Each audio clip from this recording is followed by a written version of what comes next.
자, 시작해 봅시다. 지금 여기 책에는 원자의 구조다라고 나와 있는데 아마 물리책에서는 뭐 안 꺼내셔도 되긴 하겠지만 물리책에서는 원자 모형에 이렇게 변천사 이렇게 해갖고 나올 거예요. 네, 거기서 톰슨의 원자 모형 나올 거고요. 러더퍼드의 원자 모형 나올 거고 그 다음에 보어의 원자 모형이 나오는데 그럼 왜 화학에서 배우는 부분을 물리에서 다시 배우느냐? 이유는 하나밖에 없어요. 보어의 원자 모형이 필요해서.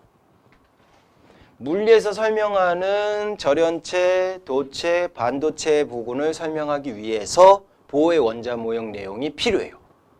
그러면 화학에서 들었으니까 안 해도 되겠네 하기는 조금 애매하고 그래서 똑같은 내용이 들어가 있습니다. 똑같은 내용이 들어가 있어서 오히려 화학책이 좀 더 디테일할 것 같아서 웃음이도 적어줘요? 지금 28점 적어주니까 그 정도는 아닌가요? 아니죠. 그쵸. 더 이상 안 물어볼게요. 나 상처받을까봐. 자, 그래서 톰슨의 원자 모형이랑 러더퍼드의 원자 모형 거기 파트에 조금 이제 포인트를 둘 거고 거기에다가 보어의 원자 모형까지도 시간이 되면 설명해 드릴게요. 알겠죠? 봅시다.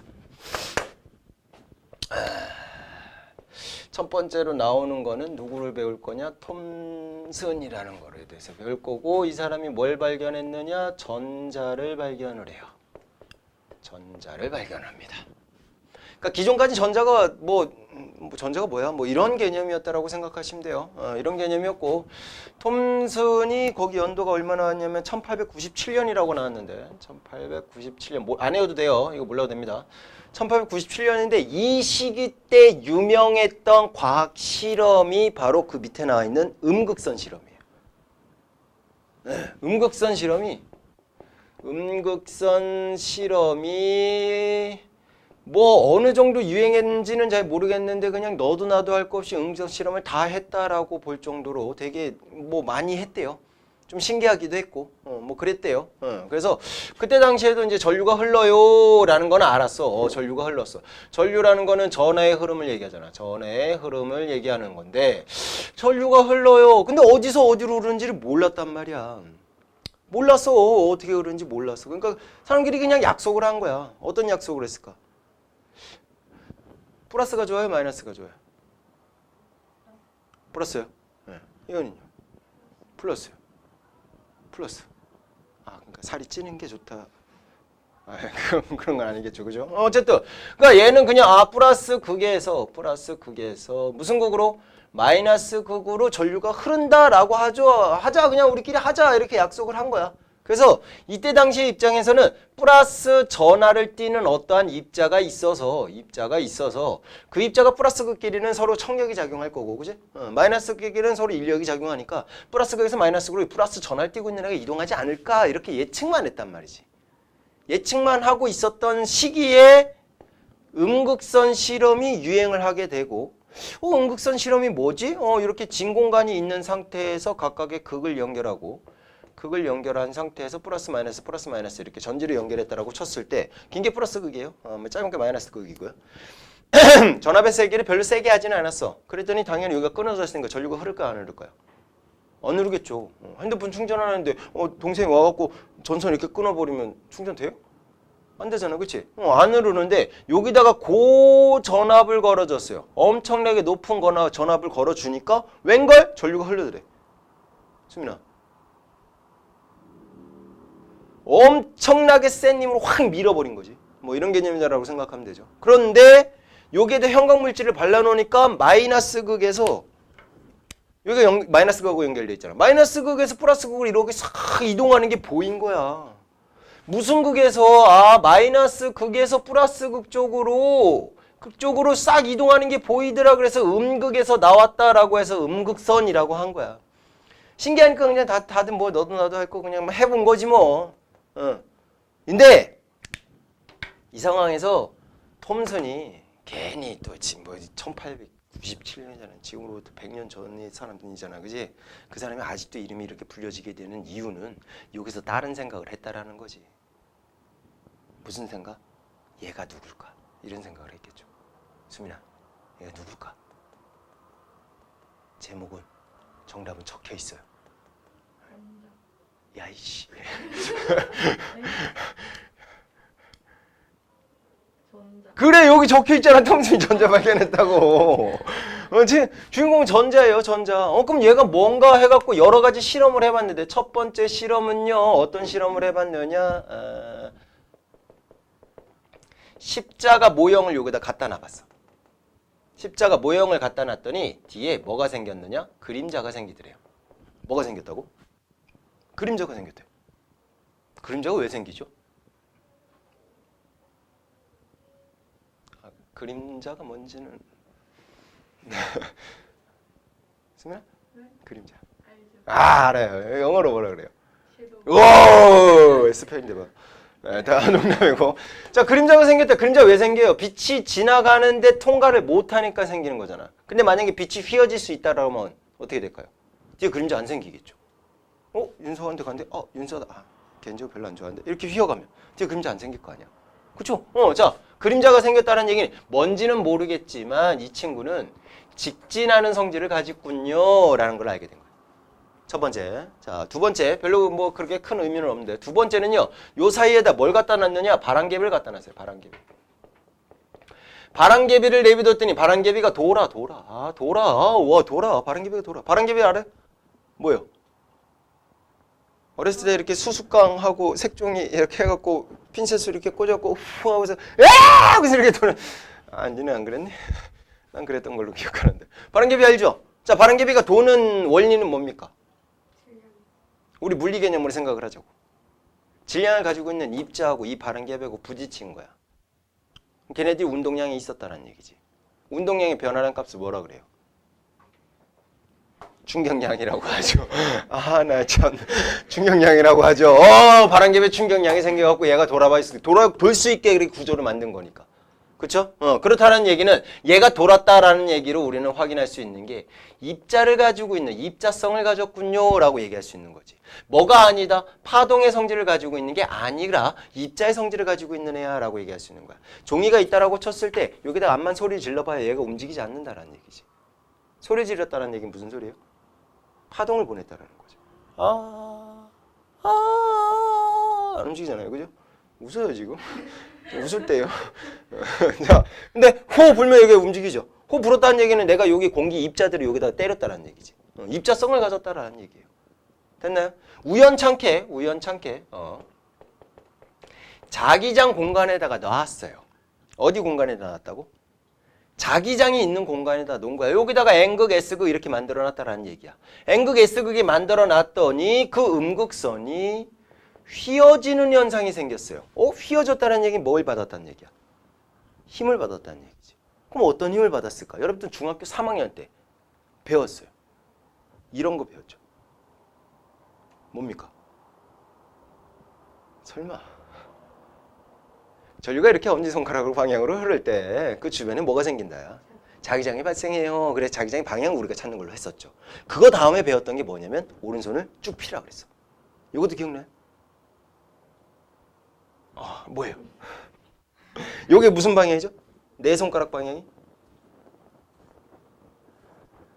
그냥 내가 얘기할게요. 자, 네 손가락 방향이 N에서 S극 방향이에요. 그 다음에 엄지손가락 방향이 누구의 방향이에요? 전류 방향이에요. 전류 방향. 그 다음에 손바닥에 향하는 방향이 무슨 방향이었어요? 힘의 방향이었다고. 뭔 소리냐면 자, 이거에 대해서 좀 기본적인 내용이 필요했을 것 같은데, 자, 이쪽에 N극이 있고 이쪽에 S극이 있다라고 쳤을 때 도선에 전류가 칠판으로 들어가는 방향으로 전류가 흐른다라고 하자고. 들어가는 방향 우리는 앞으로 이제 X다라고 표시를 해줄 거예요. 여기다 이제 들어가는 방향을 이제 표시하기 좀 애매하잖아, 그지? 그래서 점을 표시해주면 나오는 거고요, 칠판에서 나오는 거고, X를 표시하면 칠판으로 들어가는 방향이다라고 생각하시면 돼요. 됐나요? 자, 그러면 여기도 전류가 흐르니까 이 주변에 자기장 생길까 안 생길까? 생기겠죠. 얘에 의한 자기장으로 만들어질까 안 만들어질까? 만들어지겠죠. 자, 자석에 의한 자기장을 선생님 검은색으로 한번 써볼게.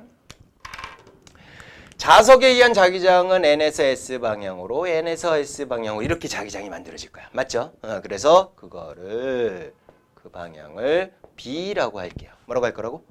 B. 이건 나중에도 뒷부분에서 또 우리 물리 원에서도 나오니까. 이왕 하는 거 이제 미리 적어놓자 이거지. 그 다음에 전류에 의한 자기장을 볼게요. 전류에 의한 자기장은 이렇게 이제 빨간색으로 표시할 건데 얘를 조금 더 입체적으로 그려버리면 이렇게 그려버리면 이렇게 되겠죠. 뭐 이렇게 이렇게 이렇게 뭐 이렇게 되겠죠, 그죠? 그랬을 때 전류가 칠판 속으로 이렇게 들어가는 방향이다. 그래서 여기가 플러스 극이 되는 거고 여기가 마이너스 극이 되는 거고 이렇게 됐다라고 쳤을 때 전류의 방향이 이쪽이 되겠네요. 이쪽 칠판으로 들어가는 방향 전류 I 이렇게 됐다라고 쳤을 때 전류에 들어가는 방향의 자기장이 이렇게 만들어질 거예요. 맞죠? 자, 이렇게 만들어지면 이 단면에서는 위에는 오른쪽으로 가고 내려오고 왼쪽으로 가고 올라가고 이런 상황이 생길 거야. 맞죠? 그런데 자세히 봤더니 자석에 의한 자기장하고 전류에 의한 자기장이 같은 방향이 됐죠. 같은 방향이 되면서 얘네들은 세져요. 됐나요? 오케이. 자, 근데 밑에 쪽은요. 얘네들은 수직 관계니까 영향을 안 줘요. 근데 밑에는요. 반대 방향이 됐어요. 그럼 얘네들은 어떻게 될까? 약해져요. 약해져요. 다시 이거를 다른 말로 쓰면요. 위에는요. 자기력선이 촘촘해져요. 이렇게 얘기할 수 있는 거예요. 대신에 밑에는요. 자기력선의 개수가 듬성듬성해져요. 라고 얘기해 주는 거지. 상쇄가 돼버리니까 없어지게 되는 거니까. 됐죠? 근데 자기력선이 밀집된 정도에 따라서 자기장의 세기를 비교를 하거든. 그러면 위에 부분은 밀집되고 여기는 듬성듬성해지는 상황이니까 얘네들은 자기장의 세기가 세다, 얘는 자기장의 세기가 약하다 이렇게 표현을 하는 거야. 정확한 개념으로는. 이해 가셨어? 근데 자연은 이런 게 싫어요. 같은 공간 내에서 이쪽은 세고 이쪽은 약한 거 이거 싫어한단 말이에요. 자연은. 한쪽 방향으로 흐르게 하려고 그래요. 흐름이 생기게 만들려고 그래. 우리 연력학 제2법칙에서 배웠던 개념이다라고 생각하시면 돼요. 엔트로피가 증가하는 방향으로, 확률이 높은 방향으로. 예, 그런 거 배웠었어요? 예. 그쵸? 원래 시험 끝나면 다 까먹어요. 넌 까먹지 마라. 넌 시험 들어간다. 자, 어쨌든 강한 쪽에서 약한 쪽으로. 그러면 이 도선을 좀 밀어내면, 밑으로 밀어내면 얘네들은 간격이 좁게 있던 게 벌어지겠지. 얘네들은 간격이 넓게 돼 있던 게 얘가 밑으로 내려오게 되면 촘촘해지겠죠. 그런 상황이 생겨서 위에서 아래로 뭐가 작용하느냐? 힘이 생기게 되는 거야. 이해 가셨어? 그래서 힘과 자기장의 방향도 수직, 힘과 전류의 방향도 수직, 모든 애들이 다 수직 관계로 이렇게 되는 거지. 됐니? 이거를 그러면 방향을 계속 찾을 수 있는 방법이 없을까 해서 오른손을 이렇게 쭉 핀 거야. 그래서 내 손가락이 향하는 방향이 N에서 S 방향이고요. 엄지손가락이 향하는 방향이 전류 방향이니까 칠판으로 들어가니까 이렇게 되겠죠. 손바닥이 향하는 방향이 힘. 그래서 이렇게 찾는 거예요. FBI. 뭔가 있어 보이지 않아요? 그렇게 가시면 돼요. FBI. 됐습니까? 자, 그러면 갑자기 이 얘기를 왜 하느냐? 자기장 공간을 만들었잖아. 그치? 그리고 여기서 음극선이 뭔가 튀어나왔잖아. 만약에 이 친구가 튀어나온 요 친구가 만약에 전하를 띠고 있다면 전하의 흐름을 두 글자로 뭐라 그래? 전류가 흐른다. 전류가 흐르면 주변에 뭐 생겨? 자기장이 발생한다. 그럼 자기장의 방향, 얘의 자기장 방향하고 요 N극, S극 이렇게 연결해주는 그 자석에 의한 자기장 방향하고 수직 관계가 되겠죠? 그럼 여기서 힘이 생길 거다, 안 생길 거다? 생길 거다. 힘이 생기면 휘어진다, 안 휘어진다? 휘어진다. 진짜 휘어진 거죠. 무슨 방향으로 휘어진 건 중요하지 않아. 휘어졌다라는 게 중요하지. 휘어졌다라는 게 중요하니까 그걸로 우리가 알게 된 사실은 뭐냐? 이걸로 알게 된 사실은 휘어졌다? 아, 그러면 음극선이 뭔진 모르겠는데 그 친구는 뭘 띠고 있다? 전하를 띈다. 이렇게 정의가 되는 거야. 이해 갔어? 그럼 무슨 전하인지 궁금해, 안 궁금해? 물론 니네는 안 궁금하지. 수민아. 진짜 궁금해요? 자, 무슨 전하인지 궁금해. 그래서 네 번째로 전기가 작용하는 전기장 공간에다가 내비도 받은 거지. 그래서 위에다 플러스극, 밑에다 마이너스극 이렇게 연결을 해놓은 거야. 그렇게 연결을 해왔더니 휘어지들의 무슨 쪽으로 휘어지들의 플러스극 쪽으로 휘어지는 현상이 생기더라. 결론, 입자의 성질을 가졌고 전하를 띠고 있는데 무슨 전하를 띠어? 플러스 전하를 띠어. 근데 눈에 보여, 안 보여? 안 보여. 굉장히 작은 입자겠구나 라고 생각을 한 거지. 그러면 결국은 전류가 흐르는 것도 의 입자 때문에 전류가 흐르겠구나 라고 결론이 나와지게 된 거고, 걔를 전기적 성질을 띤 입자다라고 해서 결론적으로 전기적 성질을 띤 입자다라고 해서 전자라고 이름을 붙이게 된 거고, 기존부터 우리가 얘기했던 가장 작은 입자 뭐였어요? 원자요. 걔를 구성하고 있는 애가 얘이지 않겠느냐라는 게 정리가 되는 거예요. 무슨 전하를 띄어요? 마이너스 전하를 띄게 되는 거죠. 일렉트론 이렇게 표현을 해주는 거예요. 이해 가셨어? 오케이. 이렇게 톰슨이 전자를 발견하게 된 거예요. 그 이후에 얘네들이 휘는 정도를 비교를 했을 때 걔네들이 얼마의 전하를 띠고 있느냐에 따라서 청력, 인력을 적절하게 이용을 하면 휘는 정도를 우리가 파악할 수도 있겠죠. 그래서 전자의 전하량도 나중에 확인해요. 마이너스 1.6 곱하기 10의 마이너스 19제곱 쿨롱에 해당되는 전하량을 갖고 있구나라는 것도 파악하게 되고요. 됐나요? 그리고 더불어 그 친구의 질량, 우리는 그 질량 값을 알 필요는 없으니까 전자의 질량까지도 파악하게 되는 거죠.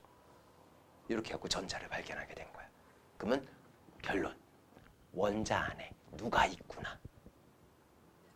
전자라는 애가 채워져 있겠구나라는 거를 알게 된 거지.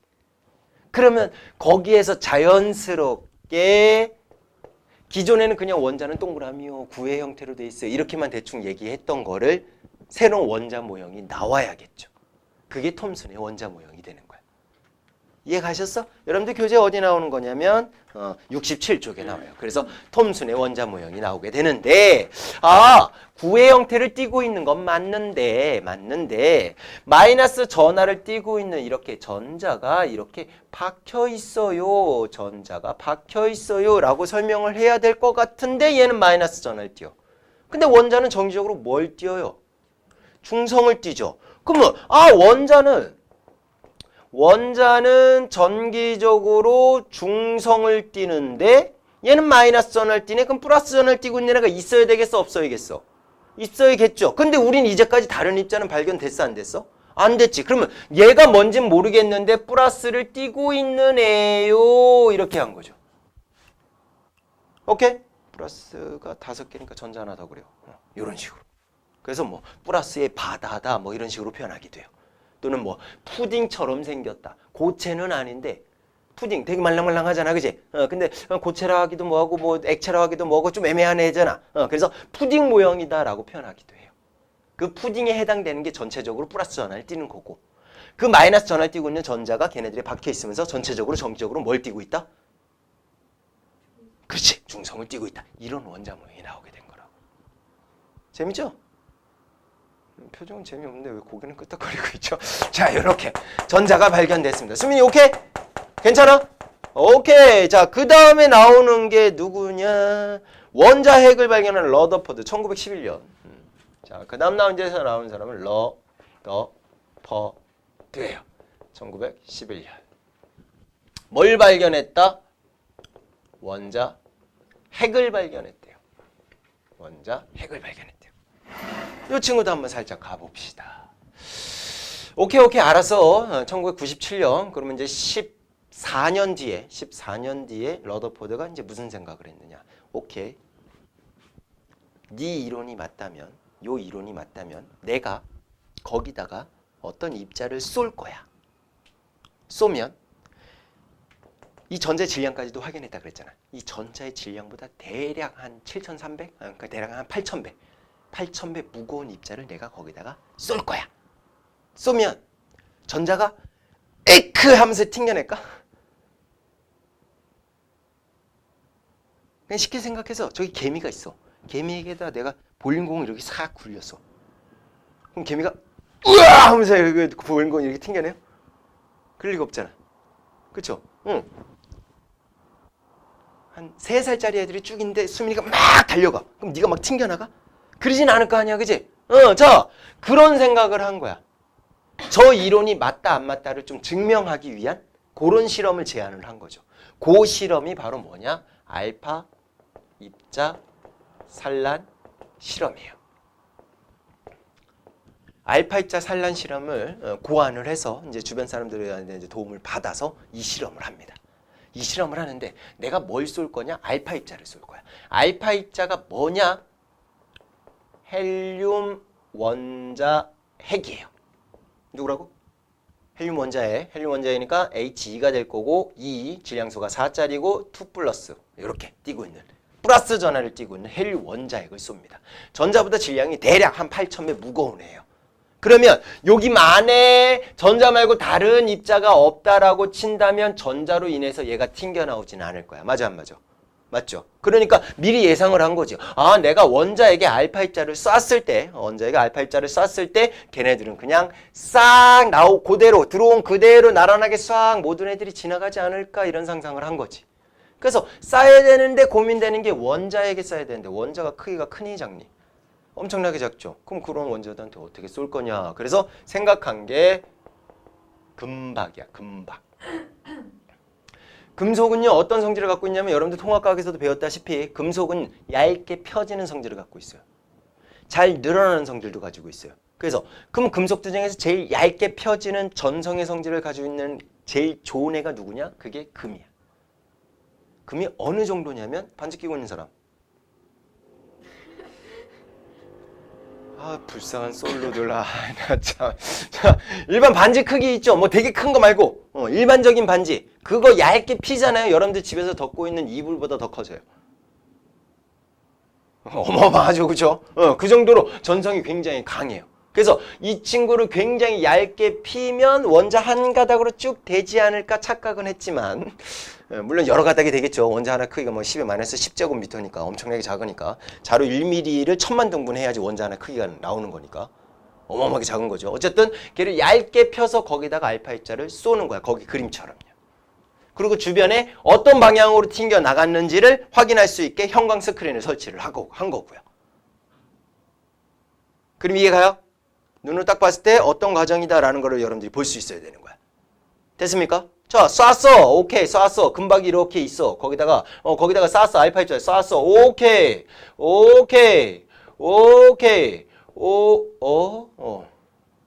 이런 게 나타나요.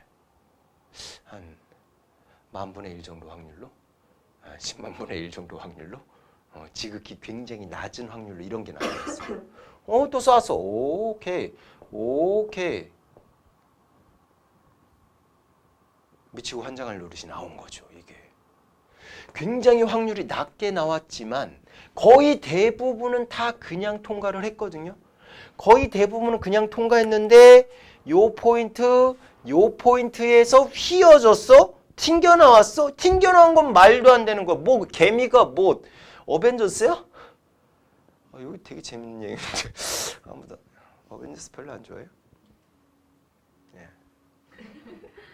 지구를 지키는 지구 용사들 누가 제일 좋아요? 예, 알겠습니다. 예. 안 봤어요?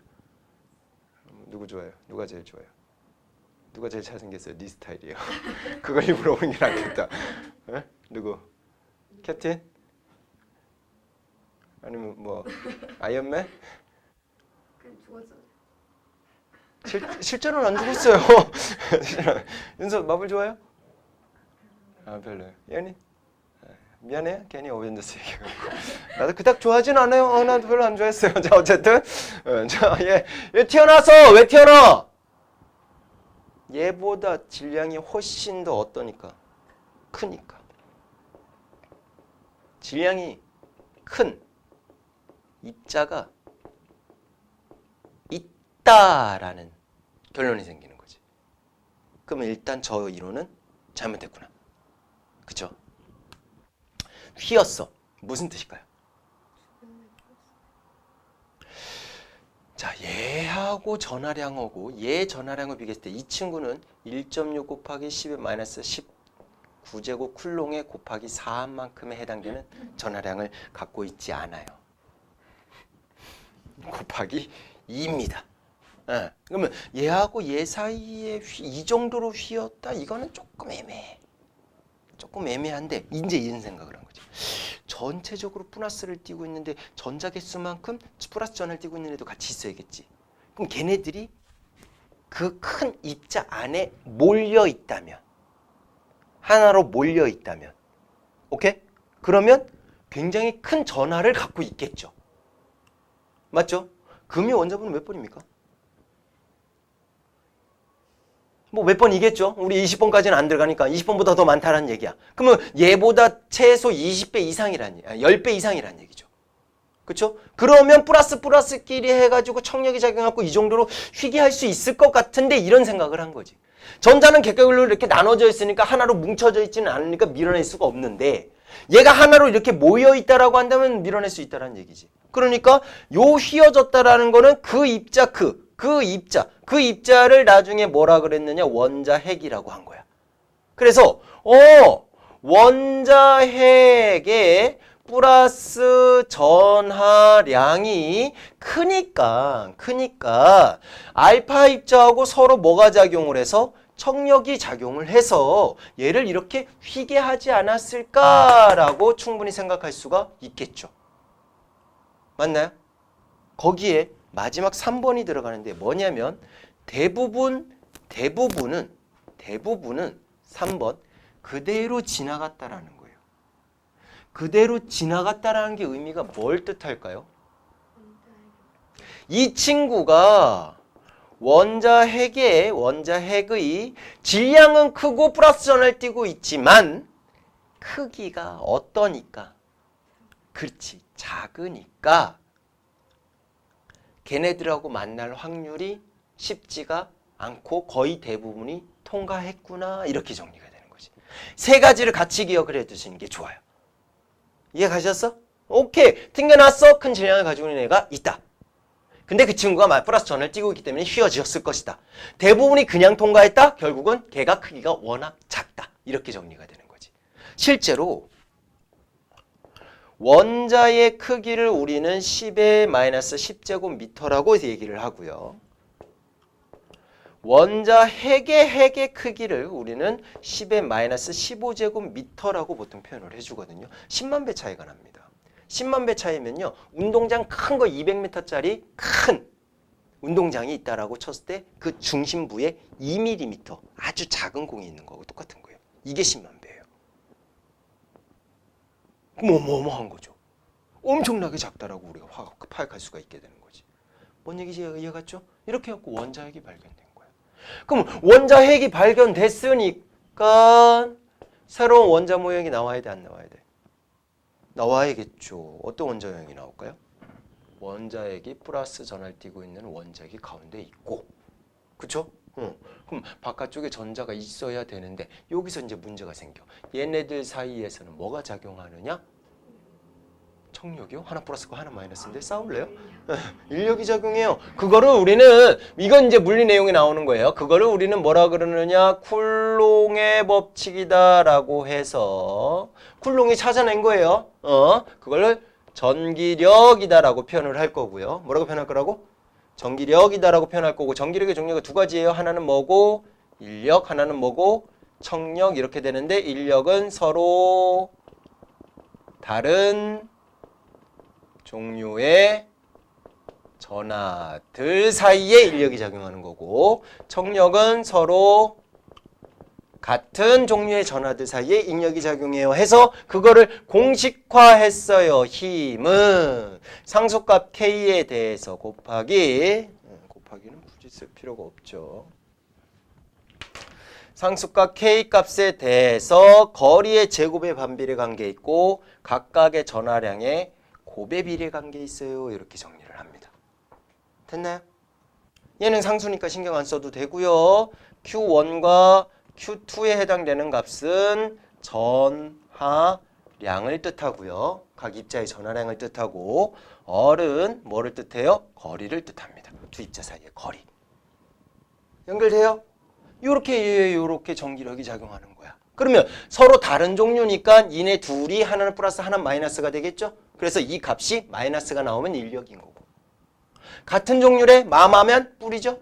뿔도 뿔이죠? 그럼 플러스 전하량으로 이렇게 부호를 갖게 되면 얘는 청력이야 이렇게 정리가 되는 거야. 이렇게 전기력이 작용해. 그럼 전기력이 작용하니까 얘네들 사이에 서로 인력이 작용해 안 작용해? 작용하겠죠? 그럼 얘도 이렇게 끌려올 거고 얘도 이렇게 끌려올 건데 얘에 비해서 얘의 질량이 워낙 작으니까 얘가 어쩔 수 없이 끌려올 수밖에 없는 거야. 왜? 얘하고 서로 작용하는 힘의 크기가 똑같거든. 그럼 물리적으로 봤을 때 이 친구의 힘의 크기를 F라고 하면 이 친구의 힘의 크기는 F'이 될 건데 F의 크기와 F'의 크기가 똑같을 거야. 근데 얘는 질량이 라지 M의 가속도 A가 될 거고 얘는 질량이 스몰 M의 가속도 A' 이렇게 되겠죠. 근데 질량 차이가 워낙 차이 나니까 가속도의 차이도 어떨까요? 많이 차이 나겠죠. 그러니까 질량 큰 애가 움직이지 않는 거야. 그래서 네가 높은 곳에 떨어지면 지구가 너한테 오는 게 아니라 네가 지구한테 가는 이유가 그것 때문이에요. 똑같은 힘이 작용하지만 F는 m의 식으로 연결하면 그렇게 되는 거지. 수미가 나중에 살을 더 많이 찌워서 지구보다 질량이 더 컸다면 지구가 너한테 올 거예요. 역삭을 쓰는 날인 거죠. 후대 네 이름이 계속 남길 수가 있어요. 알겠습니까? 자, 그런 개념이에요. 그러면 얘가 끌려올 거 아니야. 근데 끌려오는 과정 중에서 거리가 점점 어떻게 돼요? 가까워지죠? 가까워지는데 제곱의 반비례 관계 있죠? 거리가 가까워지면 가까워질수록 제곱만큼 얘들이 세지지. 제곱만큼 세지면 그만큼 가속도가 어떻게 될까? 커지겠죠. 가속도가 커지니까 엄청난 속도로 충돌할 수 있겠지. 그럼 둘이 뭐해? 빠가지겠죠? 그게 시간으로 측정해 봤더니 1초도 안 되는 시간이에요. 그럼 원자가 만들어졌는데 1초도 안 되는 시간에 없어져야 되는데 너 원자로 되는데 왜 아직도 안 없어져? 지금 38분 지났는데 안 없어져. 그러면 그런 게 아니란 얘기지, 그지? 그럼 이거를 어떻게 오형으로 표현할까? 얘가 돌면 뭐하면? 돌면 가능할까 안 가능할까? 가능하겠죠. 돌면 어떤 현상이 생겨? 바깥으로 나가려면 뭐가 생겨요? 원심력이 생기죠. 요 힘이 구심력으로 역할을 해서 원심력이 생겨. 그러니까 그 주위를 계속 똑같이 돌 수가 있게 되는 거지. 이해가셨어? 그러니까 태양 주위에 지구가 공전하는 그런 개념을 연결을 시켜갖고 그렇게 해갖고 원자 모형을 새로 만들게 된 거예요. 이해가셨어? 오케이. 두 개 구분됩니까? 예. 야, 지구가 제일 별로야. 4개 중에 제일 별로야. 자, 지금까지 설명한 게 148쪽 내용하고 149쪽 내용이에요. 그럼 프린트 준 거는요. 한번 읽어보고 거기 관련된 문제 한번 풀어보세요. 어차피 똑같은 내용이니까 도움이 될 거고요. 자, 그리고 149쪽에 이제 전기력 해갖고 쿨롱 법칙이라고 자세하게 또 나와 있고요. 나와 있는데 두 개에 대해서만 하지 않고 거기처럼 이렇게 세 개가 나옵니다. A, B, C가 이렇게 나옵니다. A, B, C가 나오면 A의 전기력은 얼마입니까? 라고 물어본다면 A, B 사이의 전기력과 A, C 사이의 전기력을 여러분들이 각각 구해서 더해줘야 돼요. 무슨 말인지 이해가요? 안 가요. 그죠? 봅시다. 자.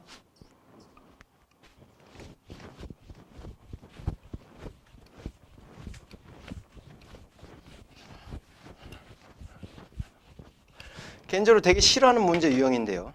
자, 하나는 A고, 여기 하나 A고, 여기 B가 있고, 여기 C가 있다라고 쳤을 때 다 거리가 요 거리도 어리고, 요 거리도 어리다라고 치고 이 친구 전하량이 Q, 이 친구 전하량은 마이너스 Q, 이 친구 전하량은 플러스 2Q 이렇게 됐다라고 쳤을 때 A에 작용하는 전기력의 크기는 얼마입니까? 이렇게 물어볼 수 있겠죠. 또는 뭐 이렇게도 물어볼 수 있어요. A에 작용하는 전기력과 B에 작용하는 전기력과 C에 전기력이 몇 대 몇이에요? 이런 식으로 비율로 물어볼 수 있겠죠. 또는 A의 전기력은 어느 쪽 방향으로 또 이쪽을 플러스 X 방향이라고 하고 이쪽을 마이너스 X 방향이라고 쳤을 때 A는 전기력이 어떤 방향으로 작용해요? 뭐 B는 어디로 작용해요? C는 어디로 작용해요? 이런 게 물어볼 수 있겠죠. 그죠? 그러면 A는 일단은요 플러스를 띄고 있고요. B 사이에는 인력이 작용하니까 A 입장에서 A와 B 사이에는 어디로 작용해요? 오른쪽으로 작용하겠죠. 근데 A와 C 사이에는 서로 플러스니까 어디로 작용할까요? 밀어내겠죠. 맞죠? 그러니까 얘는 B는 땡기는데 C는 밀어내는 상황인 거지. 그럼 B가 더 큰지 C가 더 큰지를 확인을 해봐야겠네. 맞죠? 그래서 우린 적용을 해주면 돼요. 자, A 입장에서 봤을 때 A와 B 사이에 그 다음에 A와 C 사이에 각각을 구해서 크기를 비교해 봐야 될 거다라는 거지. 오케이. 자, F는 뭐예요? K 값에 대해서 얼 제곱분의 Q1 곱하기 Q2다라고 했으니까 요거를 우리가 정리를 해주면 K는 어차피 똑같이 들어가는 거니까 비교해 주는 거니까 K는 생략을 합시다. K는 생략을 하고 A, B 사이는 얼의 제곱분의 플러스 Q 곱하기 마이너스 Q 이렇게 해주면 돼요. 맞죠? 그 다음에 A, C 사이에 작용하는 전기력은요 4R 제곱분의 플러스 Q 곱하기 플러스 2Q 이렇게 될 거예요. 맞죠? 됐죠? 그러면 얘를 정리를 해줬을 때 4R 제곱분의 2Q 제곱 이렇게 되겠네요. 그죠? 맞죠? 자, 얘도 정리를 해주면 R 제곱분의 Q의 제곱이요 이렇게 정리가 되겠네요. 맞죠? 그럼 요거 약분돼갖고 없애준 상태에서 얘를 2로 만들어 버리면 얘를 2 이렇게 만들어주면 되겠네. 그지? 그럼 얘는 2분의 1에 해당되고 얘는 2분의 2에 해당되니까 얘가 더 크겠네요. 얘가 더 크니까 A, B 사이에 작용하는 인력이 더 크니까 A는 이쪽 방향으로 힘이 작용을 해요. 이렇게 되는 거고. 맞죠? 그리고 얘와 얘를 둘이 더한 값으로, 얘를 이제 마이너스 값으로 이렇게 해놓은 상태에서 더해주면 되겠죠. 더한 값으로 표현을 해주면 R제곱은 2R제곱분의 Q의 제곱에 해당되는 만큼 A 자체가 오른쪽으로 전기력을 받아요. 이렇게 적용하면 된다고. 개귀찮죠. 그거를 BC도 똑같이 하시면 돼요. 그래서 이런 문제가 나오면 어쩔 수 없이 노가다로 푸셔야 돼요. 어쩔 수 없습니다. 그런데 대부분이 다 그렇게 문제예요. 봐봐요. 151쪽에 자료 2번. 3개 나왔죠? 감사하다라고 생각하세요. 4개도 나와요. 가끔씩이요. 넘겨보세요. 152쪽에 자료 3번. 또 나와 있죠? 또 그 다음에 넘기면 155쪽에 12번, 13번. 나와 있죠? 그 다음에 155쪽에 14번도 그런 형태라고 생각하시면 됩니다. 알겠습니까? 그리고 또 넘겨보세요. 157쪽 보세요. 3번, 4번. 딱 이런 식으로는 문제가 출제가 될 거예요. 여러분들 학교 시험에서. 157쪽에 실력업 문제에서. 이해 가셨어? 그 뒤에 수능에 어떻게 나와요? 라는 거 한번 살짝 보고 갈까요? 수능이 어떻게 나오는가 한번 보면은 뒤쪽으로 쭉쭉쭉 넘겨서 191쪽에 보시게 되면 191쪽이요. 3번과 4번 형태로 이렇게 나오게 됩니다. 알겠습니까? 오케이? 됐나요? 그래서 어쩔 수 없이 나올 거니까요. 그냥 마음의 준비를 해 두세요. B하고 C도 한번 해볼까요? 안 해도 되나요? 해볼까요? 안 해도 돼요. 윤서는. 그럼 B까지만 하자. B까지만. B까지. 너 표정이 뭐야? 뭐 하겠다는 거야? 말겠다는 거야? 왜 애매한 표정으로 지금 쳐다보고 있어? 해 말어. 오케이. 해. 자, B도 A와 작용하는 전기력, C와 작용하는 전기력 이렇게 나눠서 가야겠죠. 그런데 위에서 고맙게도 A, B 사이에 힘을 했죠.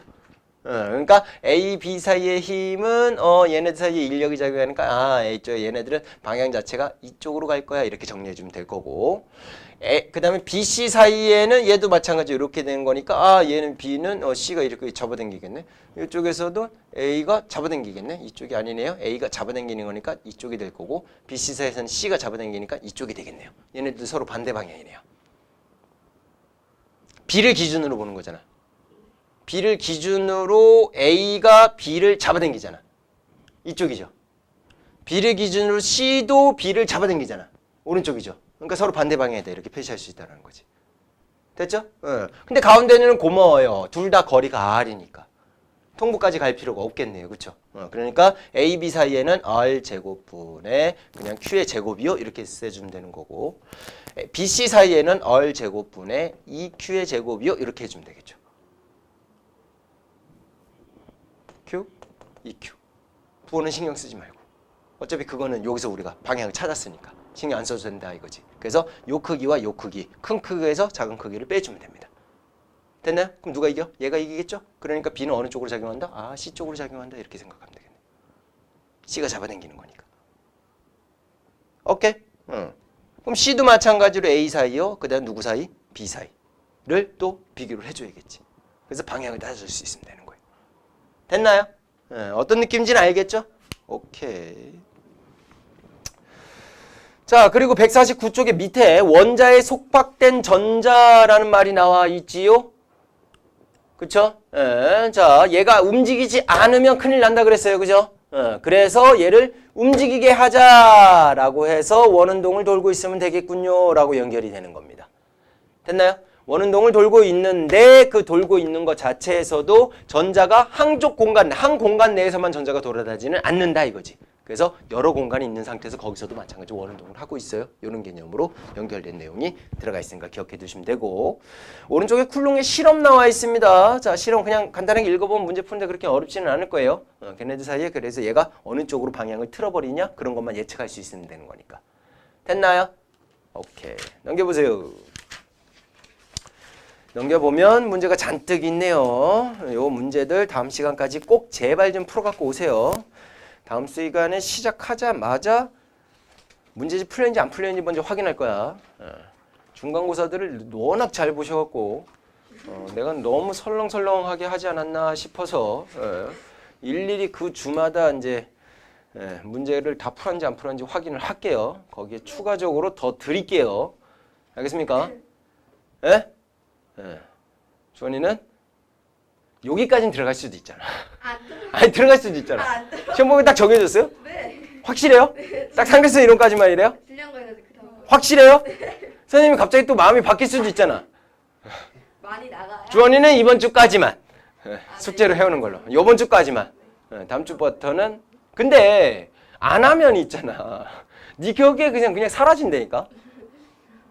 근데 기말은 한 달 44일 나왔는데 저에게 다음 중간은 방학이 있다고요. 그러니까 그 기나긴 시간 동안에 이게 다 까먹을 거다라는 거지. 나는 그게 안타깝다라는 거지. 그렇죠? 그러니까 책만 추가로 주는 거는 안 풀어도 되고 책만. 오케이? 자, 그 다음은 158쪽에 내용을 나가고 싶은데 애매하네요. 나가기가. 어떡하지? 수민은 어떡할까? 조금만 나갈 수가 없어요. 이걸 한번 나가려면 다 나가는 게 좋아요. 그러면 예고만 할게요. 예고만 할게요. 자, 러더포드의 원자 모형까지 나왔어요. 우리가. 자, 러더포드의 원자 모형.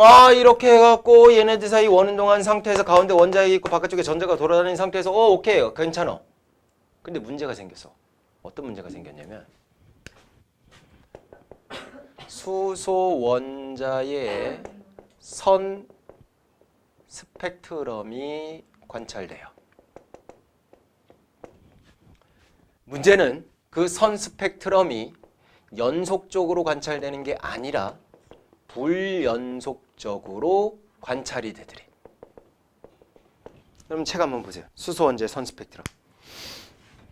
방출 스펙트럼이라고도 보통 표현을 해줍니다. 수소 원자의 선 스펙트럼 꼭 좀 보이죠 지금. 얘네들이 뭐 일정한 값으로 일정한 간격으로 이렇게 되어 있는 게 아니라 띄엄. 그래서 불연속적이다라고 표현을 해줘요. 수소 원자잖아. 그럼 원자 내에서 뭔가가 있었다라는 거잖아. 그걸 러더퍼드의 원자 모형으로는 설명이 불가능하더라라는 거야. 이거를 설명해야 될 것 같다라는 이제 심리적 압박을 갖고 있던 사람이 바로 보어입니다. 보어. 알겠습니까? 그래서 보어는 양자역학의 개념을 끌고 와서 설명을 합니다.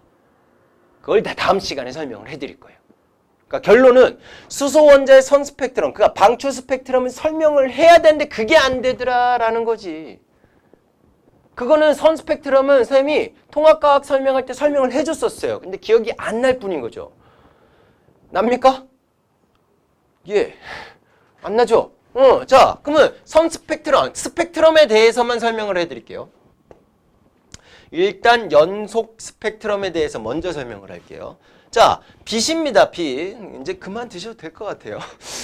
뭐 내가 이거 볼 때마다 이렇게 자꾸 들어가 그냥. 자, 빛은요 에너지를 가지고 있어요. 뭘 가지고 있다고요?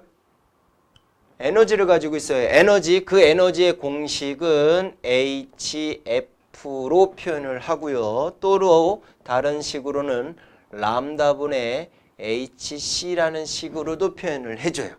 그럼 여기서 이 얘네들의 의미가 뭐냐? H는 플랑크 상수값이어서 그냥 일정한 값이야 라는 것만 기억해두면 되니까 버려도 돼. 단 F나 람다 그 다음에 C에 대해서 여러분들이 좀 기억해야 될 것 같은데 C는 알고 있어요. 누구의 속력이에요? 빛의 속력입니다. 빛의 속력. 그러니까 얘는 뭐 쉽게 접근할 수 있는 거고 F가 뭘 뜻하느냐? 진동수를 뜻해요. 뭘 뜻한다고요? 진동수. 빛은요 파동의 성질을 가지고 있다라고 우리 특수상 레슨 이럴 때 설명했단 말이야. 그럼 파동의 성질을 가지고 있으니까 1초 동안 왕복하는 횟수가 있을 거야. 그게 진동수야. 그러면 1초 동안 10번 왕복하는 게 세겠어? 1초 동안 100번 왕복하는 게 세겠어? 1초 내용 1초 100번. 왠지 100번이 셀 것 같죠? 그래서 에너지하고 진동수하고 비례관계 있어요. 그렇게 연결하면 좀 더 쉬워질 수 있어요. 됐나요? 그런데 람다는 뭐냐? 람다는 파장을 뜻해요. 파장. 뭘 뜻한다고? 파장. 파장이라고 하는 거는 일반적으로 횡파의 그림을 그렸을 때 위아래 위아래 위아래. 요거 3단원에서 나중에 배울 건데 마루 올라간 곳에서 다음 마루 올라간 데까지 요 거리를 우리는 한 파장이다라고 표현을 해줘요. 근데 진동수가 세다라는 얘기는 우 이렇게 된다는 얘기거든. 그럼 마루에서 다음 마루까지의 파장이 어때요? 짧죠. 그러니까 파장하고 진동수는 무슨 관계다? 반비례 관계다라고 얘기할 수밖에 없는 거지. 그래서 파장하고 에너지는 얘가 비례 관계에 있으니까 얘하고는 무슨 관계에 있어? 반비례 관계에 있어. 이렇게 연결해 주시면 돼요. 됐나요? 빛은 종류가 굉장히 많아요. 종류가 굉장히 많은데 뭐 좀 되게 무서운 감마선도 있고 X선도 있고 자외선도 있고 가시광선도 있고 적외선도 있고 뭐 그 뒤에 있는 거는 그냥 다 라디오파다라고 표현을 해줄게. 얘네들이 뭐에 따라 나눠진 거냐? 에너지에 따라 달라져요. 뭐에 따라 달라진다고? 에너지. 특정한 에너지 범위에 있는 애들을 이렇게 이름이 지어준 거예요. 거기서 왼쪽으로 갈수록 에너지가 증가해져요. 에너지가 이렇게 커져요. 오른쪽으로 갈수록 에너지가 작아져요. 이렇게 표현이 되는 건데 에너지하고 F, 진동수하고 무슨 관계 있다고? 정비례 관계 있죠? 정비례 관계 있으니까 에너지가 커져. 그럼 진동수도 커져요. 이렇게 얘기할 수 있다는 얘기지. 이쪽으로 갈수록 진동수는 작아져요. 이렇게 얘기할 수 있다는 얘기야. 이해가셨어? 근데 파장하고 에너지는 무슨 관계 있죠? 반비례 관계 있죠? 그럼 이쪽은 파장은 어때요? 이쪽으로 갈수록 길어져요. 길 장자를 못 쓰니까 그냥 대자 쓸게요. 대충 보면은 알 것 같은데 쓰는 건 자신 없으니까. 그 다음에 여기서 파장은 어때요? 짧아요. 짧을 단자 뭐 나 알고는 있는데 그래서 그냥 작다 이렇게 표현을 해줄게요. 이렇게 해갖고 이제 빛의 종류가 달라지게 되는 거거든. 달라지는데 엄청나게 긴 영역에 해당되는 만큼의 에너지가 쭉 있어. 그게 쭉 하나도 빠짐없이 있는 걸 우리는 연속 스펙트럼이다 라고 표현을 해주는 거야. 오케이? 그런데 그 부분에서 일부분만 이렇게 있어. 그런 걸 우리는 선 스펙트럼이라고 하는데 일부분이 쭉 있는 상태에서 일부분이 없어졌어. 그게 흡수 스펙트럼. 아예 없는 상태에서 일부분만 쳐나왔어. 그게 방출 스펙트럼. 이렇게 스펙트럼이 나눠지게 되는 거야. 대충 느낌 오죠? 오케이? 근데 우리가 볼 거는요. 어디만 볼 거냐면 여기 세 개만 볼 거예요. 자외선, 가시광선, 적외선. 보호의 원자 모형에서 이게 세 개밖에 안 봐요. 자외선, 가시광선, 적외선. 이렇게 세 개밖에 안 봐요. 알겠죠? 근데 한 가지 읽어봐. 자, 가, 조. 이쪽으로 갈수록 작아진대. 얘네 둘이. 이렇게 읽으시면 돼요. 파장 반대고. 되게 재밌는 건데. 우리 정은미가 있었으면 좀 웃어줬을래나. 더 안 웃었겠죠? 선생님 그게 뭐예요? 이래서 좋다. 오케이? 요걸 이용을 해서 왜 원자에서 이렇게 방출 스펙트럼이 나타났는지를 보어가 완벽하게 설명을 해요. 수소만. 1번 수소만 완벽하게 설명을 해요. 근데 2번부터는 설명을 못해요. 그래서 또 다른 원자 모형이 또 나와요. 그거는 화학에서 배웁니다. 근데 물리에서는 보호의 원자 모형만 중요해요. 그래서 다음 시간에 보호의 원자 모형을 설명을 하면서 도체, 절연체, 반도체까지도 좀 연결을 해보도록 할게요. 알겠죠? 개념은 여기까지만 설명할게요. 어쨌든 선 스펙트럼이 뭔지에 대해서는 좀 기억해두고 있는 게 좋겠죠. 알겠습니까? 그거 단톡에 좀 올려주세요. 아까도 찍었죠? 그것도 좀 올려주세요. 개념 설명 여기까지만 할게요.